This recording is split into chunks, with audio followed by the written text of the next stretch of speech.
E como sempre, trazemos assim aqueles assuntos que muitas pessoas ficam incomodadas, né, quando nós tocamos na ferida, como o assunto que vamos falar agora, que é exatamente como que as relações interpessoais são afetadas pelas mídias sociais, quando as pessoas não conseguem se desgrudar do smartphone, né? E nós trouxemos aqui o jornalista Alan Domingues, que trabalha com mídia social, e você não é viciado em mídia social, não, né? Não, pela pausa já deu para entender. Pela pausa já deu para entender. Então, daqui a pouco a gente fala com ele, mas antes a gente confere uma matéria feita pela nossa repórter, Débora Arcuri. Vamos lá. Usar o smartphone para mandar mensagem, falar e entrar na internet não é novidade. Gleidson tem 4 aparelhos que não consegue viver sem. Para ele é importante ficar conectado ao mundo virtual o tempo todo. Eu me atualizo o tempo todo. Pesquiso, vejo vídeos, redes sociais, tudo. Estou com ele 24 horas e não é uma necessidade física, mas preciso dele mesmo para me manter no meio. O problema reflete diretamente na vida social do cozinheiro. Os amigos reclamam. Já saí e já fui repreendido porque eu ficava o tempo todo no celular e não dava atenção pro resto da galera. Reclamam. Fala que eu deveria comer arroz, em vez de arroz e feijão, seria smartphones. Pesquisas revelam que 35% dos brasileiros checam o celular a cada 10 minutos ou menos.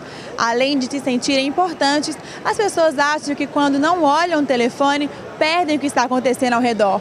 Mas é preciso ficar atento. Verificar o aparelho a cada instante pode gerar um vício. Viver em um mundo paralelo a maior parte do tempo é considerado doença e pode afetar a vida de quem pratica.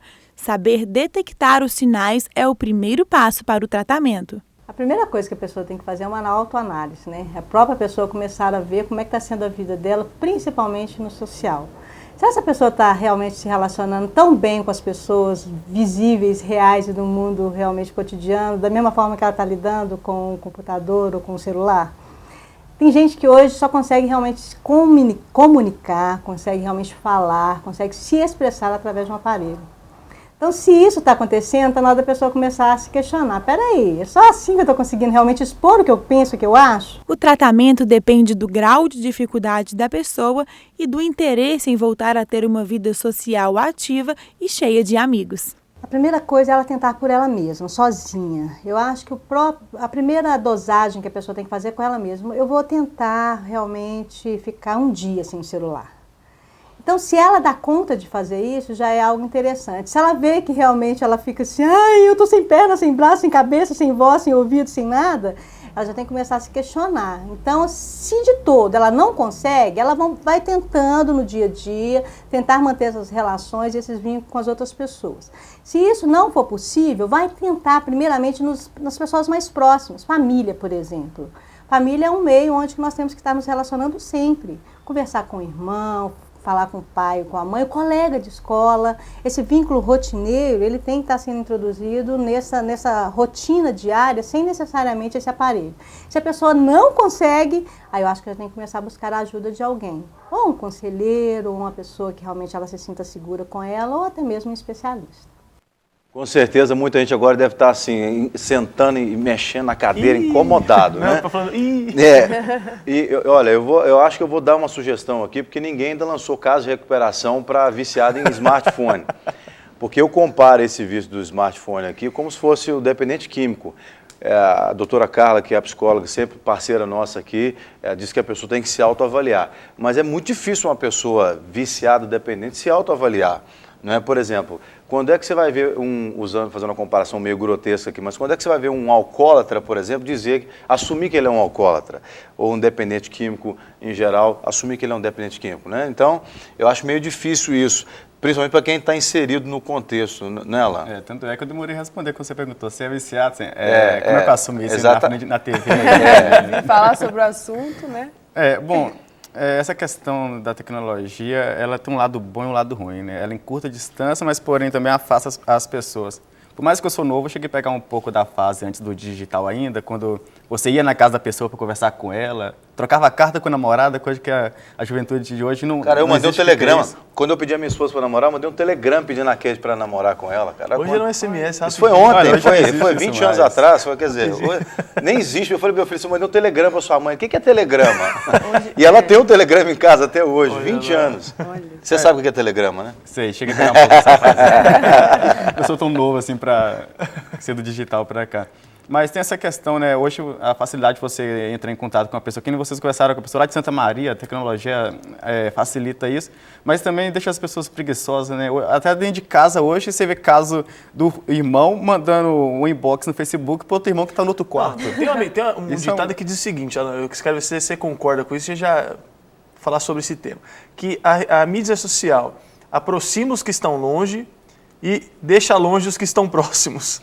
Isso é Tinha que ser verdade? mídia antissocial, na verdade. Não, antissocial. No social não tem nada. O social é o que a gente fazia antes. Eu falo que a gente fazia, que até hoje eu não faço isso mais. A internet, infelizmente, ela afeta, se a pessoa não se policiar, ela afeta a pessoa de um modo geral, né? Deixa você preguiçoso. Se você pode, se eu estou aqui, eu vou conversar com a câmera ali, eu tenho a possibilidade de mandar SMS para ele, porque eu vou levantar, vou andar, eu vou até ele lá. Sabe, se tem essa facilidade, as pessoas utilizam isso. Mas a pessoa tem que ter um certo... Tem que moderar, tem que saber até que ponto que isso vai atingir. E a nova geração está sabendo controlar isso. E é usar isso para o bem, né? Porque é lógico que existem benefícios, inúmeros benefícios que as redes sociais trazem. E a gente até, outro dia eu estava lendo uma reportagem, conversando com um jornalista, e ele estava falando exatamente isso, que hoje em dia o Facebook, principalmente, ele tem substituído o telefone, o Twitter também tem substituído o telefone. Até um fato curioso que aconteceu no Rio Grande do Sul, foi noticiado, uma das pessoas que estava naquela boate Kiss, que era uma funcionária da boate, ela pediu socorro pelo Facebook, ou seja, naquele momento de desespero, foi a alternativa que ela achou para pedir um socorro. Né? Antes, ela veio a óbito, infelizmente, mas ela conseguiu acessar o Facebook para mandar um pedido de socorro pelo Facebook. Então, isso até, para a gente, é bem estranho, mas a gente vê a força que o Facebook, as redes sociais vieram para substituir até mesmo o telefone, né? Mas a gente tem que ter esse controle, como você falou. Até comentar sobre esse caso de Santa Maria aí, estava vindo para cá. Às vezes a pessoa já é automático, né? Tudo que acontece na rua, a pessoa quer fazer um check-in, quer noticiar. Quer compartilhar, né? Às vezes passou um motoqueiro, caiu um motoqueiro perto de mim. A pessoa às vezes gastou ali 30 segundos na boate para digitar aquela frase. Eu fiquei pensando, desde quando eu vi isso, pensei assim, será que esses 30 segundos, que eu mais ou menos fiz a média, não fariam diferença para ela correr? Sabe, hoje todo mundo quer falar onde que ele está, o que está fazendo. Às vezes isso, será que às vezes é necessário? Eu pensei muito sobre Você sabe o que eu comparo? Eu sei que eu vou tomar pedrada aqui de todos os lados, né? Mas eu comparo isso como aquelas fofoqueiras que ficam não o caso da menina não, viu, gente? Eu estou falando o caso da mídia social. Aquelas fofoqueiras que ficavam naquelas cidades pequenas, na janela. Na porta de rua. Na porta da casa, na janela da casa, todo mundo que passa dá notícia de todo mundo. Já viu aquele pessoal, você viu o que fulano tweetou? Você viu como é que fulano postou no Facebook? Porque você fica sabendo da vida de todo mundo. Você quer saber da vida de todo mundo. Eu já nem saio do quarto para fazer isso. Exatamente. Então, você pega, por exemplo, pessoas que ficam se dizendo fãs, admiradores desse ou daquele artista, quer saber tudo sobre eu estou falando do meio evangélico, estou cutucando a ferida, viu, gente? Pode mandar pedrada. Quer saber tudo sobre a vida das pessoas e ficam ali no computador. Né? O que você está fazendo? Estou tweetando, tá sabendo da vida dos outros, tá falando mal da vida dos outros. Eu já vi gente brigando pelo Twitter, gente jogando indireta para o outro no Twitter. Então é mais mídia para mim antissocial do que social. Né? Então, isso é uma praga. Se a gente não tomar cuidado, isso vai alastrar e vai destruir muitas famílias. Né? Essa questão também é uma coisa que às vezes eu fico assim abismado. A gente que trabalha com mídias sociais fica fazendo monitoramento o dia inteiro, até quando sai do serviço. O que eu vejo assim na timeline das redes sociais, eu tento sempre observar, né, porque o que eu vou poder utilizar no dia seguinte no serviço, a gente analisar o comportamento das pessoas nas redes sociais, em que eu vou poder utilizar ali com meus clientes que eu atendo em redes sociais. Aí eu fico olhando as coisas assim, eu penso, será que os pais desses jovens, será que eles estão monitorando? Se tem alguns pais assistindo agora, eu reforço isso, sabe? Monitora seus filhos, veja o que eles estão postando nas redes sociais. Eu acho que está faltando muito, Ela é um mas espelho, muito mesmo. eu diria, né, do ser humano, né? Isso. Até a mídia social, ela não é um demônio, né? Ela Não. é uma forma tecnológica. Quem sabe usar usar. isso com moderação.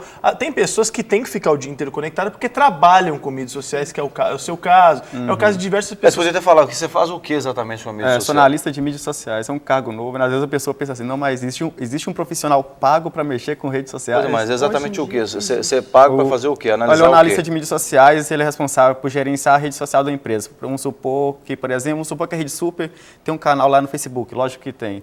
Aí ela contratou um jornalista, geralmente é um profissional de marketing, jornalismo ou publicidade responsável por isso. Aí tem várias classes, né? Tem o que é o gerenciador de conteúdo, que é responsável pelas postagens. Tem o que vai monitorar, tem o que vai fazer o planejamento.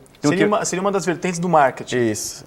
Legal. Aí tem um profissional exclusivo para isso. No meu caso, não tem como fugir das redes sociais. Se eu trabalho 8 horas por dia ali nas Sim. redes sociais. Não, também quem faz assessoria de imprensa realmente trabalha para isso. Agora, você daria uma dica, Alan, para quem não trabalha com isso, só realmente é uma pessoa que tem uma conta no Twitter, no Facebook, que não é errado. Errado é você largar a vida para viver o Twitter e o Facebook, ou viver um personagem que coloca no Twitter. Porque esses dias eu vi tanta frase que eu escrevi assim no meu Twitter. Nem só de frase vive o homem. Porque realmente a gente parafraseia tanto, e às vezes meu pai disse uma vez para mim e eu achei muito interessante. E às vezes eu pego meu Twitter e começo a reler as frases que eu coloquei para ver se eu estou vivendo as frases que eu coloquei. Porque realmente você tem que sempre se policiar para você viver aquilo que você fala. Qual seria uma dica que você daria para quem usa Twitter, usa Facebook, usa Formspring, usa tantas coisas que a gente sabe que tem aí. Qual que é a dica que você daria para ser moderado, assim, para a pessoa ter moderação? Talvez 1 hora por dia? Antes de usar as redes sociais, acho que é interessante a pessoa usar a cabeça, né? Tipo, parar antes dela postar. Às vezes a pessoa posta uma coisa sem necessidade, brigou com a mãe, que raiva da minha mãe, ódio da minha mãe hoje. Sabe, é questão de você pensar, se ela tem necessidade de eu postar isso? Tem necessidade de eu gritar para o mundo que eu tô com raiva de fulano, ou que eu tô feliz por isso? Às vezes felicidade é bom você compartilhar com a pessoa, mas tem assunto, às vezes, determinado assunto que não é viável você compartilhar com a pessoa. Às vezes é viável, vai te trazer alguma coisa para o lado bem, vai ser só aquela questão da aparição Eu mesmo. vou dar uma sugestão. Começa a ler a Bíblia mais e apostar só versículo bíblico. E aí você vai extravasar e vai evangelizar. A minha mãe é desse jeito. Todo dia ela entra lá, posta um versículo lá, ela ainda compete comigo. Tá vendo, Alan? Eu posto isso aí e ganho mais curtida que você.